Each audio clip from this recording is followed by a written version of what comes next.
Fl-isem tal-Missier u tal-Iben u tal-Ispiritu Santu. Il-grazzja ta' Sidna Ġesu Kristu l-imħabba tal-Alla u l-għaqda fl-Ispiritu Santu tkun magħkom il-kol. Inġbarna hawnhekk dalgħodu f'dan is-santwarju għażiż tal-Madonna ta' Pinu biex niċċelebraw flimkien l-Ewkaristija mqazza. Kemm aħna xortina tajba li ninġabru flimkien u li nieħdu sehem fil-mejda Ewkaristika. Qabel ma nieħdu sehem fil-quddies ejjew narfu ħtijietna u nitolbu maħfra tagħhom.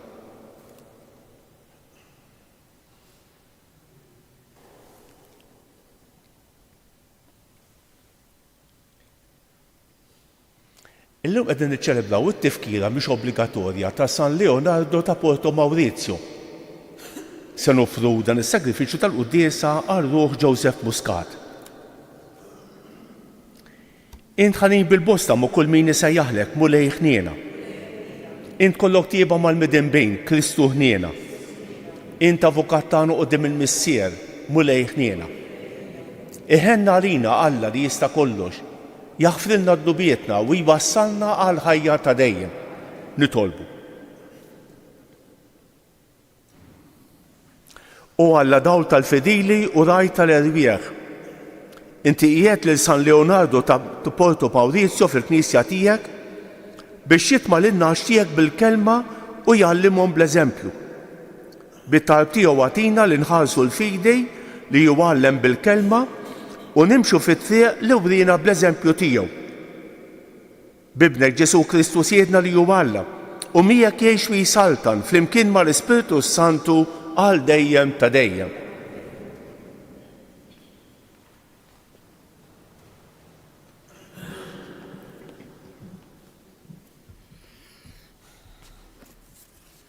Qari mill-ktieb tal-Apokalissi ta' San Ġwanna Apostlu. Jiena Ġwanni, ħarist u rajt sħaba bajda, u fuq is-sħaba kien hemm bil-qiegħda wieħed donnu wiben ta' bniedem, b'kuruna ta' deb fuq rasu u minġel misnun f'idu. U mit-tempju ħareġ anġlu ieħor jgħajjad bleħen qawwi lil dak li kien qiegħed bil-qiegħda fuq is-sħaba. Mitt il-minġel tiegħek u ħsab, għax waslet is-sija biex taħsad, għax il-ħsad tal-art misjur sewwa. U dak li kien bil-qiegħda fuq is-sħaba xejjer il-minġel tiegħu u l-art sarilha l-ħsad. Imbagħad mit-tempju li hemm fis-sema ħareġ anġlu ieħor li kellu hu wkoll minġel misnun, u anġlu ieħor li kellu seta fuq in-nar ħareġ miħdejn l-artal u għajad bleħen qawwi lil dak li kellu l-minġel misnun u qallu: Mitt int il-minġel il-misnun u jiġbor l-għenieqed tad-dilja tal-art għax l-għeneb tagħha sar. U l-anġlu sejjer il-minġel tiegħu lejn l-art, għata l-għenieqed tad-dilja tal-art u xeħithom fil-masra il-kbira tal-korla ta' Alla. Il-kelma tal-mulej. Sar responsorjali u ngħidu fl-imkien, il-mulej ġej biex jagħmel ħaq mill-art. Il-mulej ġej biex jagħmel ħaq mill-art. Għajdu fost il-ġnus, il-mulej jisaltan u iżomm sħiħa id-dinja biex qatt ma titħarrek u li jġudika il-popli bis-sewwa fl-imkien. Il-mulej ġej biex jagħmel ħaq mill-art.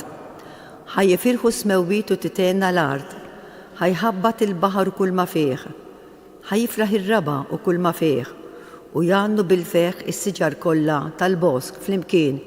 Il-mulej ġej biex jagħmel ħaq mill-art. Quddiem il-mulej għax ġej biex jagħmel ħaq mill-art u jagħmel ħaq mid-dinja bil-ġustizzja u mill-popli bis-sewwa tiegħu fl-imkien.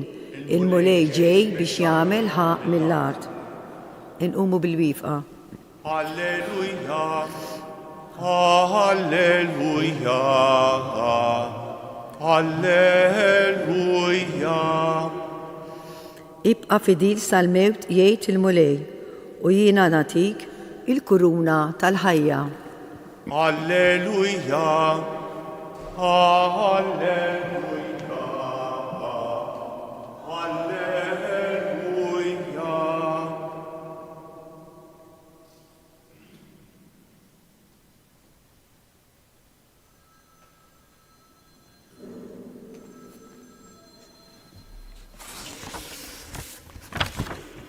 Il-mulej magħkom. Qari mill-Evanġelju skont San Luqa.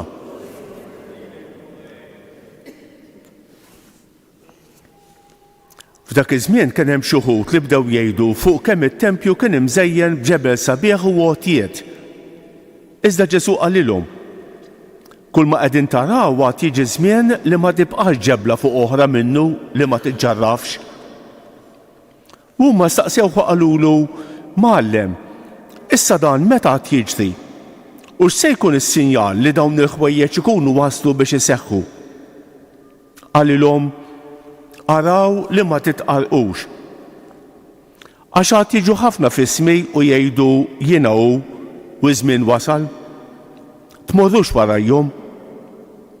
Meta tisimgħu min jitkellem fuq gwerer u taqlib fil-pajjiżi, tinħażdux għax jeħtieġ li l-ewwel jiġri dan, iżda tmiem ma jasalx minnu fih.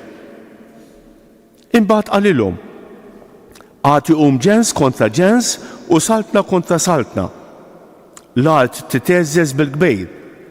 F'ħafna bnadi jkun hemm il-ġuħ u malt li jittieħed. U fis-sema jidhru ħwejjeġ tal-biża' u sinjali tal-għaġeb. Il-kelma tal-mulej tifħir lilek Kristu.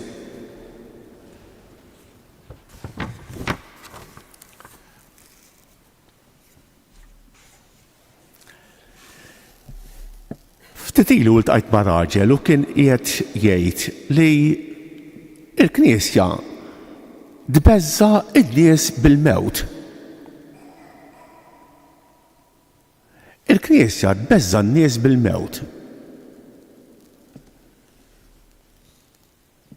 Din hija verità jew inkella hija akkuża inġusta.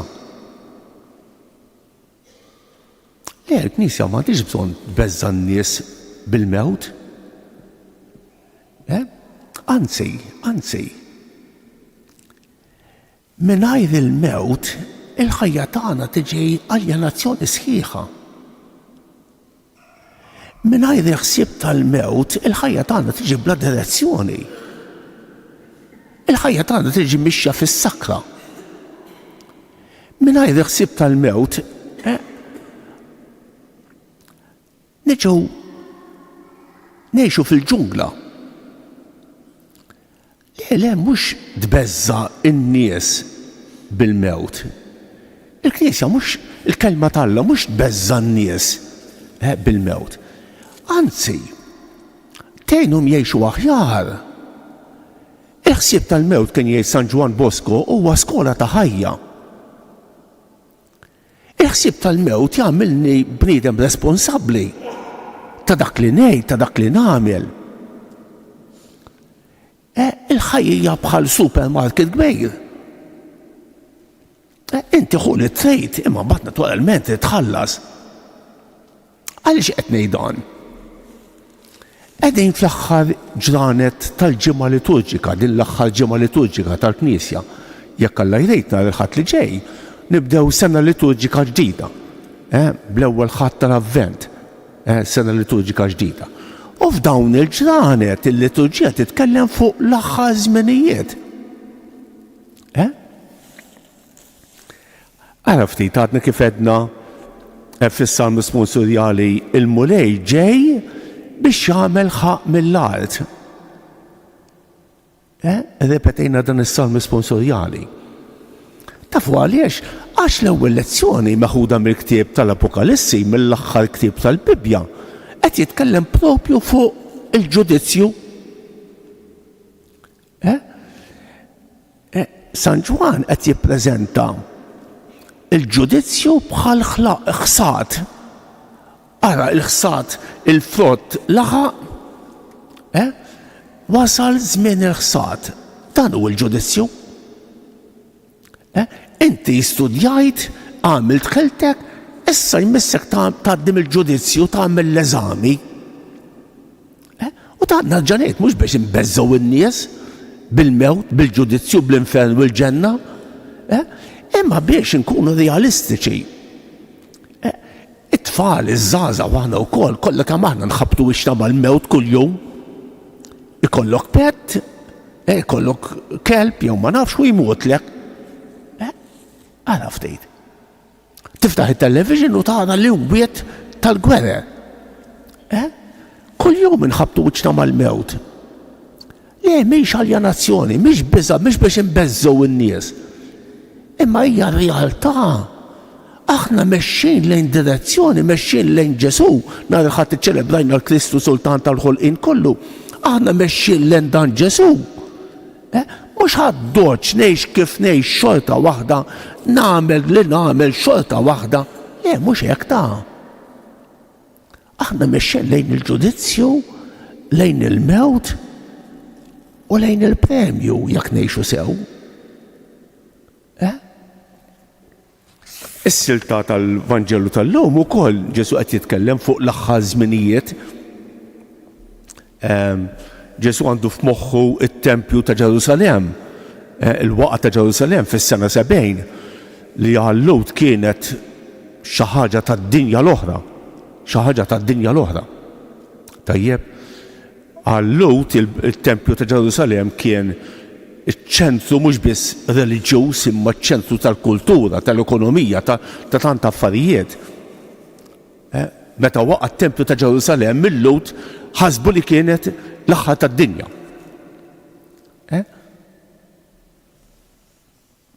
Kien hemm xi wħud x'insara addirittura bdew jaħsbu li d-dinja ħadd tispiċċa minn mument għal ieħor. Pereżempju f'Tessalonika kien hemm xi nsara li qalu mhux ħammur naħdmu aktar, ħadd tispiċċa d-dinja x'ħa naħdmu nagħmlu. U San Pawli jgħidilhom jgħidhom le isma' żomm. Anke fi żmien San Luqa, xi nsara bdew jaħsbu minn mument għal ieħor ħadd tispiċċa d-dinja u allura ħa naraw ftit x'ħa jiġri. Bil-mod qed jgħidilhom Ġesu. X'imkien ieħor Ġesu qal ħadd ma jaf dak il-jum, ħadd ma jaf. Anzi, hawnhekk San Luqa qed jgħidilna isma' għodu attenti, tħallux min ingannawkom. Tħallux min iqarraq bikom u jgħidulkom issa waslet ara hawn hu qiegħed. Ara ftit, qalilhom, araw li ma titqarqux. Għad jiġu ħafna f'ismi u jgħidu jiena u żmien wasal. Tmorrux warajhom, tallarmawx ruħkom. Il-Vanġelu mhux qiegħed biex jallarmana. Il-pritka fuq il-mewt, fuq fil-funeral, ma nafx. Mhux qed beżżana, biex beżżana. Imma biex tpoġġina f'kuntatt mar-realtà. Isma' hej, għamel li trid, imma inti trid tasal għal dal-mument ukoll. Trid tasal għall-eżami, trid tmur għall-eżami. Kemm ikun iblaħ dak l-istudent li jaqra u jiġri u ma nafx, u ma jaħseb xejn fuq l-eżami. Imbagħad imur għall-eżami u jistenna li ħajgħaddi, ħajġib marki tajbejn. Inti ma preparajtx ruħek. Dan huwa l-messaġġ tal-liturġija tal-lum. Ħa nitkellma fuq il-qaddis tal-lum. Illum qegħdin niċċelebraw it-tifkira ta' San Leonardo ta' Porto Maurizio. Dan twilet in-naħa ta' fuq tal-Italja, f'Porto Maurizio, u missieru kien kaptan tal-vapuri. Meta kellu xi 13-il sena, niżel Ruma għand it-tieħu tiegħu biex jistudja. Kellu ħsieb li jistudja l-mediċina, kien għal tabib. Imma ġietu l-vokazzjoni li jsir assejs. Sar patri ta' Ġiesu u tiegħu tant ħada bi kbira li ħalla l-karriera tal-mediċina u daħal patri li kaċċeħ il-barra. Ma liċ affari miegħu. Dan baqa' Ruma, beda jgħallem u beda jipprieka. Ħaġa magħrufa ħafna ta' San Leonardo ta' Porto Maurizio kien jagħmel priedkej lil folor kbar ta' nies, speċjalment Pjazza Navona. Kien ikun hemm ħafna u ħafna nies jisimgħuh jippriedka, kien predikatur tajjeb ħafna. U mhux biss jisimgħuh. Il-priedki tiegħu kienu iħajru lil dak li jkun mhux biss jisma' l-kelma tal-Alla, imma jasaq jasaq jitlob il-maħfra. Għamel ġid kbir bil-predikazzjoni tiegħu, speċjalment kif qed Pjazza Navona ġewwa Ruma. Pjazza kbira, kollha kemm intom tafuha. Jippriedka u l-priedka tiegħu mhux jibqgħu hekk kemm jaf jippriedka, kemm jippriedka tajjeb, isma' kemm hu bravu, mhux daqshekk. Imma ħafna nies jeżqu għall-qrar. U din tfakkarni xi ħaġa interessanti. Isma' kemm nippriedkaw tajjeb, nippriedkaw sabiħ tajjeb. Imma l-predikazzjoni tagħna trid twassal għal ħbiberija akbar ma' Alla u speċjalment għall-qrar. Tolbu l-mulej, miet bħallum dan fl-1751, bħallum, fil-26 ta' Novembru. Nitolbu dal-qaddejs biex nissel fil-saċerdoti tagħna, fil-predikazzjoni tagħna, sentimenti aktar reliġjużi u ta' konverżjoni.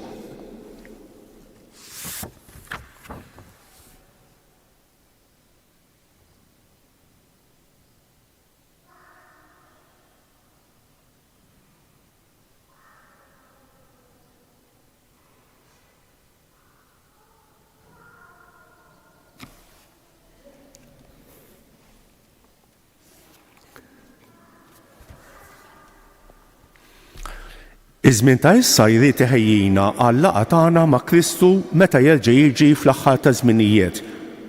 Nitolbu biex ngħixu dan iż-żmien fl-istennija tal-miġja tiegħu fil-glorja aħna ngħidu ejja mulej Ġesu. Ejja mulej Ġesu. Il-Knisja trid tkun sinjal ta' dawl li jdawwal il-ġnus sabiex hija taqdi l-missjoni tagħha ta' salvazzjoni b'fedeltà u kuraġġ nitolbu. Is-sura ta' din id-dinja ħadd tgħaddi sabiex il-bnedmin ifittxu dejjem is-saltna tal-Alla u l-ġustizzja tiegħu nitolbu. L-anzjani u l-morda spiss jħossu tmiem ta' ħajjithom fil-qrib sabiex jemmnu li inti se tkun qed tistennihom ħalli tagħtihom il-premju mistħoq għall-ħidma tagħhom f'din id-dinja nitolbu. Il-futur tad-dinja huwa mċajpar minn ħafna biża' sabiex aħna narfu t-tajjeb li hemm fina u madwarna u nirbħu id-deni bil-ġejt nitolbu. Nitolbuk mulej għalina l-koll li ġejna din l-Ewkaristija, għatina l-għaqal li niksbu mill-ħsieb tal-mewt nitolbu. Nitolbuk mulej għal daw kollha li se niltaqgħu magħhom illum. Inti taf il-ħtiġijiet tagħhom, inti taf il-bżonnijiet tagħhom, inti taf il-mar tagħhom. Nitolbu għal dawk li qalulna biex nitolbu għalihom l-interċessjoni tagħhomna Marija, speċjalment nitolbu għal morda, kemm dawk li jinsabu fl-isptarijiet, kif ukoll dawk li jinsabu fid-djarhom. Nitolbu għal dawk li għaddejjin minn momenti diffiċli fil-ħajja biex ma jaqtgħux qalbhom imma jafdaw fik nitolbu. Nitolbu għat-tfal u ż-żgħażagħ tagħna, nitolbuk għall-familji kollha tagħna, nitolbuk għall-allima u għall-katekisti, għall-edukaturi ta' tfal u żgħażagħ tagħna, mulej Ġesu żomm idejk fuqna ħalli naslu għall-għarfien tiegħek nitolbu. Nitolbuk għall-pajjiżna, nitolbuk għall-paċi fid-dinja mulej dawwal il-mexxejja tal-pajjiżi biex ifittxu id-dialogu u l-paċi u mhux il-gwerra nitolbu. Nitolbuk mulej tagħtina xita fejjieda f'waqta ħalli jartna ma ċaħħadniex mill-frott tagħha nitolbu. U Alla li bil-qawwa tiegħek ħlaqt id-dinja b'kull ma fija u fil-provvidenza tiegħek twassal kollox sa tmiem. Ilqa' dawn it-talbiet tagħna u għamel li rieda tiegħek tkun il-paċi tagħna. Bi Kristu siedna.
Nitolbu ħuti biex dan is-sagrifiċċju tiegħi u tagħkom ikun joġob l-Alla l-Missier li jista' kollox.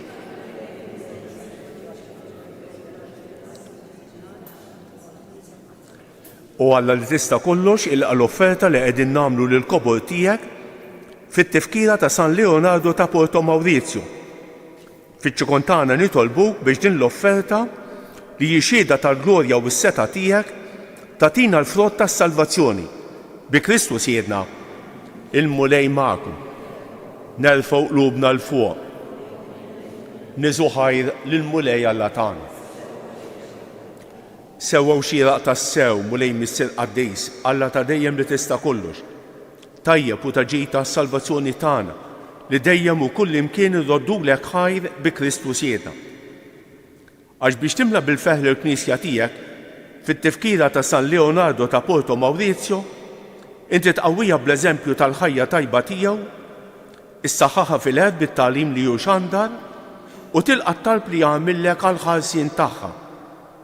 Għalhekk flimkien mal-anġli u l-qaddisin kollha intennulek l-innu ta' tifħir u ngħidu bla qiegħda. Qaddejs, Qaddejs, Qaddejs, mulej Alla tal-Eżerċitu. Osanna fil-ori ta' smewwiet, imbierek minn ġej fisem il-mulej, osanna fil-ori ta' smewwiet. Qaddis tas-sew int mulej, inti lajn ta' kull qdusija. Qaddes għalek nitolbuk dawn l-offerti bil-barka tal-Ispirtu tiegħek biex isiru għalina il-ġisem u d-demm ta' Sidna Ġesu Kristu li meta kien se jingħata biex miraj ħibati ħaj il-ħobs, ratt il-ħajr, qasam, tal id-disċipli tiegħu u qal: ħudu u kulu l-kol minn dan, għax dan huwa ġismi li jingħata għalikom.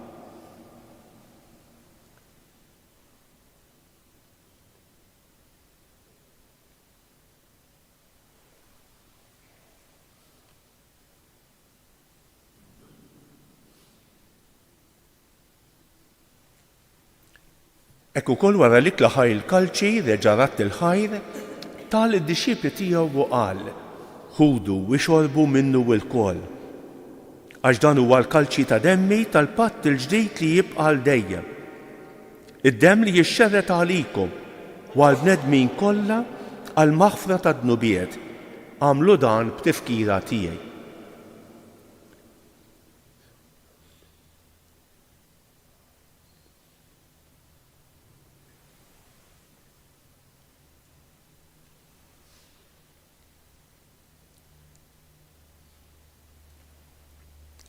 Danu l-misteru tal-fidi, inħabru l-mewt tiegħek mulej.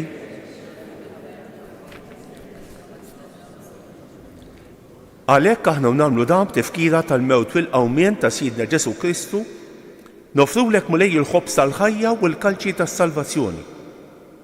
U rrodulek ħajra xogħġbok tilqana hawn quddiemek biex naqduk. Miċ-ċikon tagħna nitolbu li l-Ispiritu Santu jaqqadna f'ġisem wieħed lilna li nieħdu semm il-ġisem u d-demm ta' Kristu. Ftakar mulej fil-Knisja tiegħek imxarda mad-dinja kollha. Wettaqa fl-imħabba flimkien mal-Papa Franġisku, mal-Isqof tagħna Anton u mal-Ministri tiegħek kollha. Ftakar fil-qaddej tiegħek Joseph Muscat li jogħġbok issejjaħlu għal għandek minn din id-dinja. Għamel li kifu bil-magħmudija miet fibnek u bħal ibnek, hekk ukoll fibnek u bħal ibnek jirxox ta' l-ħajja. Ftakar ukoll fħutna li raqdu bit-tama tal-qawmien. Ftakar fil-mejtin kollha. Daħħalhom quddiemek fid-dawl tas-sebħ tiegħek. Ħenna lina l-kol nitolbu. Għati lilna wkoll il-wirt tal-ħajja ta' dejjem. Flimkien mal-Verġni Mqazza Omm Alla Marija, ma' San Giuseppe, ma' San George Preka, ma' San Leonardo ta' Porto Maurizio, ma' l-apposti u l-qaddisin kollha li jgħixu fil-ħbiberija tiegħek sa mill-bidu tad-dinja.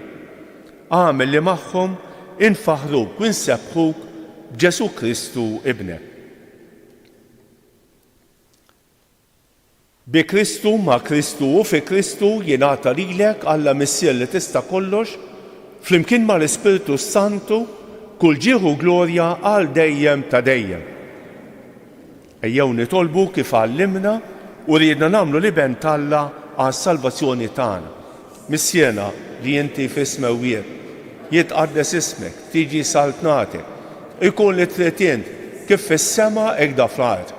Ħobżna ta' kuljum għatina llum. Aħfrinna d-nubietna bħalma nafru lil minuħati għalina. La ddaħħalniex fit-tiġrib iżda ħlisna mid-deni. Eħlisna nitolbuk mulej minn kull deni.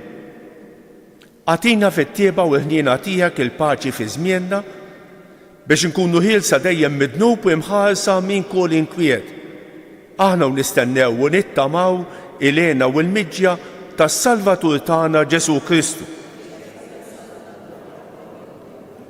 Mulej Ġesu Kristu li qed l-apostli tiegħek inħallilkom isliem, natikom islem tiegħi, la tħarix lend nubietna, iżda ħares lejn il-fidi tal-Knisja tiegħek.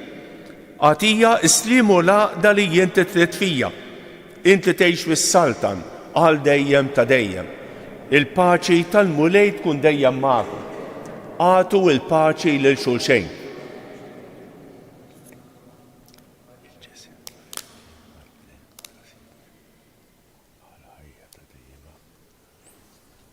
Ħaruf talla li tneħħi id-nubiet tad-dinja ħenna għalina.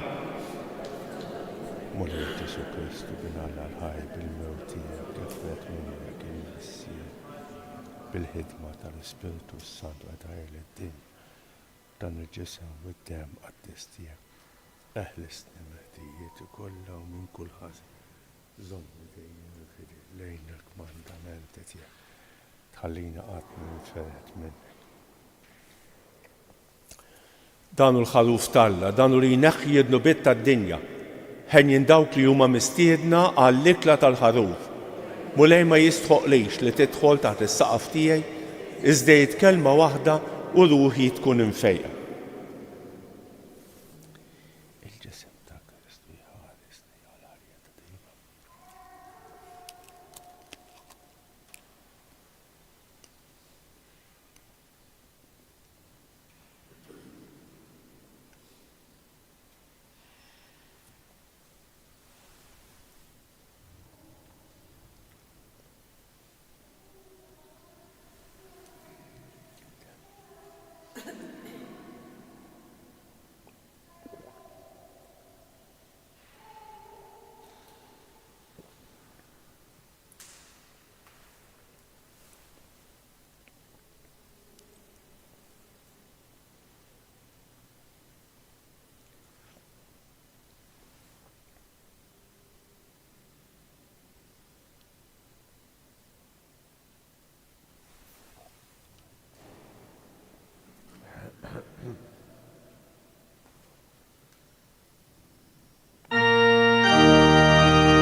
Inu bil-bifa u ngħidu flimkien ir-ringrazzjament ta' wara tqalbejn. Ruħ ta' Kristu qaddisni, ġisem ta' Kristu salvan, dem ta' Kristu ħeġġiġni, ilma tal-kustat ta' Kristu aħsilni, passjoni ta' Kristu sabbalni, Ġesu ħanin ismani, fil-pjagi tiegħek aħbini, tħallini qatt ninfiret minnek, mill-għadu ħażin ħaresni, fis-sija ta' mewti sejjaħli, ġew waħdanek il-qani biex mal-anġli u l-qaddisin tiegħek infaħrek għal dejjem ta' dejjem amen. Qegħdin fix-xahar ta' Novembru u x-xahar tal-Erbieħ ħanejdu flimkien. Sinjurati lill-Erbieħ id-dawl ta' dejjem u l-mistrieħ. Sinjurati lill-Erbieħ, Sinjurati lill-Erbieħ nitolbu. It-qalbina mqazza li għamilna mulej tħejjina għall-lena ta' dejjem li stħaqlu San Leonardo ta' Porto Maurizio tal-li kien amministratur fedejl tal-misteri tiegħek. Bi Kristu siedna ħanejdu dawk it-tlieta avamarijiet li talbet il-Madonna minn dan is-santwarju, nofruhom skont l-intenzjonijiet kollha tagħna. Sliem għalik Marija, bil-grazzja mimlija l-murej miegħek, imberk inti fost in-nisa, u imbierek il-frott tal-ġuf tiegħek Ġesu. Sliem għalik Marija, bil-grazzja mimlija l-murej miegħek, imberk inti fost in-nisa, u imbierek il-frott tal-ġuf tiegħek Ġesu. Sliem għalik Marija, bil-grazzja mimlija l-murej miegħek, imberk inti fost in-nisa, u imbierek il-frott tal-ġuf tiegħek Ġesu.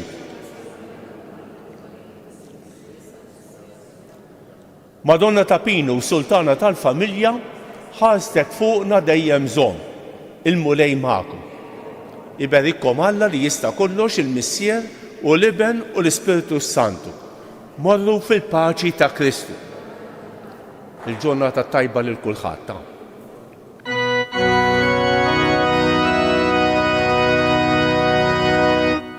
Madonna